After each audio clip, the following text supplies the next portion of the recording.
Hi, it's Jan Hamning. I'm here to talk about how I practice meditation, how I prepare for my meditation practice every day, and how it helps me to become present in the moment, centered and grounded. I talk about meditation regularly to my clients, and I talk about it in my workshops and classes because it is the foundation. Becoming centered and grounded first thing in the day is the foundation of our day. If we can have that strong foundation, our days go much better. They're much more productive. We're in a better mood. We feel better if we just have a very strong foundation. So I always highly recommend meditation first thing in the morning. I personally have been practicing transcendental meditation for about 7 months now, and I love it. It is a mantra-based meditation, and I went for training in it it's about 7 months ago now. But I have been meditating for about 15 years regularly. I've practiced all types of meditation, whatever I could find pretty much for free. YouTube channels, I would find guided meditations, mantra-based meditations, any type of meditation just to have me practice it and breathe and get centered and focused and grounded. So I'm just giving you some pointers on what I do for my meditation practice. Now with Transcendental Meditation, also known as TM, that's a 2 times a day, 20 minutes each time. And again, it's mantra based. So I usually do my first meditation first thing in the morning. I'm an early morning person, so it's normally between 4:30 and 5 a.m. Even when you get up that early, or whatever time you get up, I'm telling you, you are going to have a little bit of high cortisol in your brain going, because we dream, we toss and turn. All kinds of things happen in our sleep. Sometimes we're carrying the energy over from the day before. We're carrying memories over from the day before. For all reasons, many reasons, our cortisol levels can be high, and most of us, they are high in the morning. We may not even realize it though. So I want to bring my cortisol down. So what I'm going to start by doing is some EFT tapping. I'm just going to tap and breathe through the points. And if you don't know the points, just follow along with me. And I also have a chart in my website for all the EFT tapping points. And you're just going to tap and breathe. This alone is going to help you get grounded, centered, and it's going to help drop the cortisol level in the amygdala of the brain, that little portion of the brain. And you can do 1, 2, 3 rounds of all these tappings. I'm going to do 1 round. And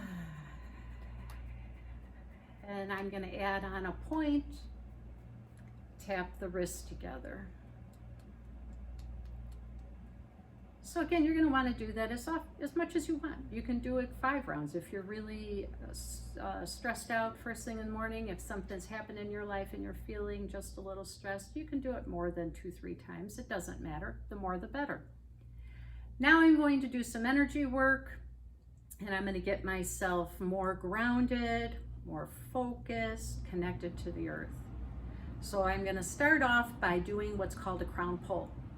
I'm going to rub my hands together, shake that energy off, and I'm going to dig pretty deep as you can comfortably go, and I'm going to dig my fingers in, starting on my forehead and going around the top of my head, and you're literally pulling your scalp apart. You're pulling it and stretching it open, and then I go around the back a couple of times, because when I energy test the points on the back of my head, they're always blocked.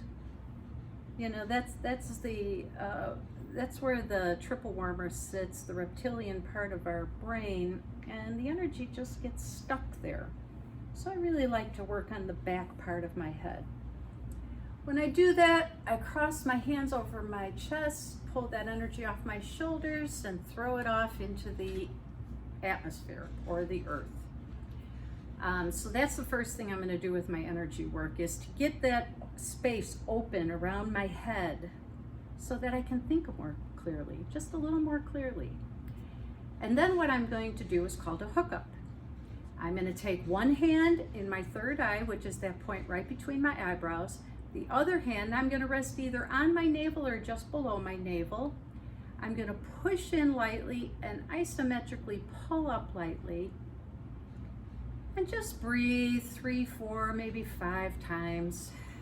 And what this is doing is connecting the central channel of energy, which runs up the front of our body, and it connects it to the governing channel, which goes over the head, which is the point we just opened up for space, the energy that runs over and down the back of our body. And so we're just hooking this up. You can, if this doesn't feel good, or if it doesn't feel right on your third eye, you can also put it at the base of your skull. You can put it right there at the occipital ridge and hook it up that way too. There's so many different ways you can hook up, but these are 2 of the options.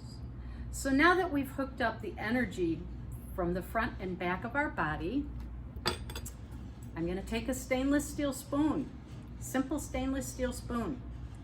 I'm going to take the bottom of the spoon and I'm going to go on the bottom of my feet, and I'm going to draw figure 8s on each foot for just a couple of seconds each to start with. You know, the more you do this, the quicker you will get grounded. This is encouraging the electrical energy, the magnetic energy to travel through our body and connect into the earth, so that we're connected to the gravitational pull of the earth. That's the whole point of being grounded. So you're going to do that on both feet, the bottoms, and it's the bottom of the spoon.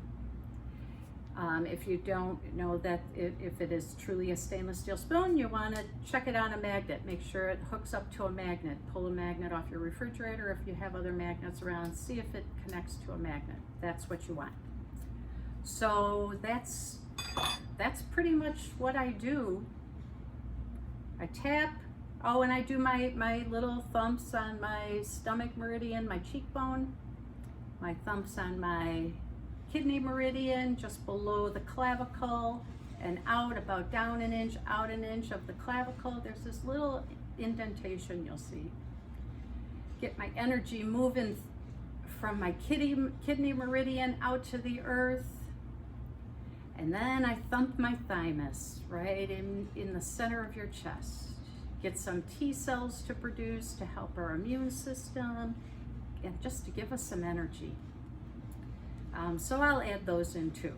And then I'm ready for my meditation. Now I'm centered, I'm grounded, I'm a little more focused. The cortisol level is dropped a little bit. All of this, once you do it, takes maybe 2 minutes, 2 to 3 minutes I spend on that. And then I get comfortable in a chair. A lot of people like to sit on the floor in that lotus position with their legs crossed. They might do some hand mudras where they connect the thumb with different fingertips, which is fine. It's just a different energies you're connecting. As long as some part of your body is touching the floor or touching the earth, that's pretty much what you want while you're meditating. So I normally sit in a chair. I have a very comfortable chair at home with my feet on the floor, my bare feet on the floor, to try to stay grounded and connected. I'll just rest my hands wherever. Sometimes I'll put them in my lap. Sometimes I put them on the arms of the chair, wherever feels best for that moment. I gently and softly close my eyes. With TM practice, I focus on my mantra. If you're listening to a guided meditation on YouTube or on a recording, you go with whatever they're telling you. They guide you into a space where you can just hopefully stay a little focused on that picture, that space, that vision, that feeling. Now, when you're meditating, don't squeeze your eyes closed. Don't put any stress on your body. Don't force yourself to empty your mind of thoughts. That's not important. Thoughts are always going to come and go. Thoughts will always come and go. And I remember I had a a yoga teacher many years ago, and we would meditate quite often before yoga and at the end of the class. And she would teach meditation, and her name is Tony, in case Tony's listening to this.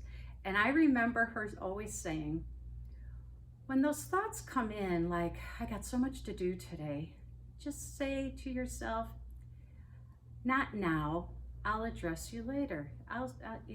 Not now, and let that thought go in one side and keep flowing out the next. Allow the next thought to flow in. That's okay. You're not going to stop it. Just don't focus on it.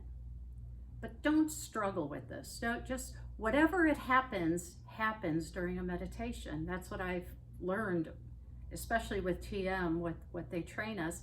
Just allow it to happen. It's okay. It's okay if your mind doesn't clear.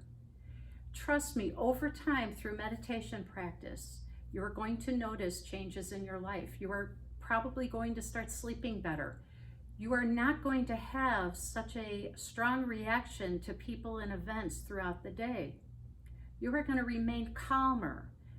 You're not going to go into the road rage that you may have been experiencing in the past. Through a regular practice of meditation and a commitment to it, whether it's 5 minutes a day, 20 minutes a day, or an hour a day, whatever it is, give yourself that precious time to be with your inner being and to connect with yourself and connect with the energy of the earth. Just give yourself that little bit of self-care, and trust me, over time, it's going to make a big difference in your life. You will notice the changes. Those are my tips for meditation. It's what works for me, but always practice self-care. Always take care of yourself through any of these practices that I may talk about, or any practices you hear from other people. Always practice self-care. If it's not working for you, don't do it. If it's really challenging for you and you really want to know more about it, you can reach out to me, info@janhamning.com, and ask me any questions you'd like. And you have a great day, and I will see you soon. Namaste.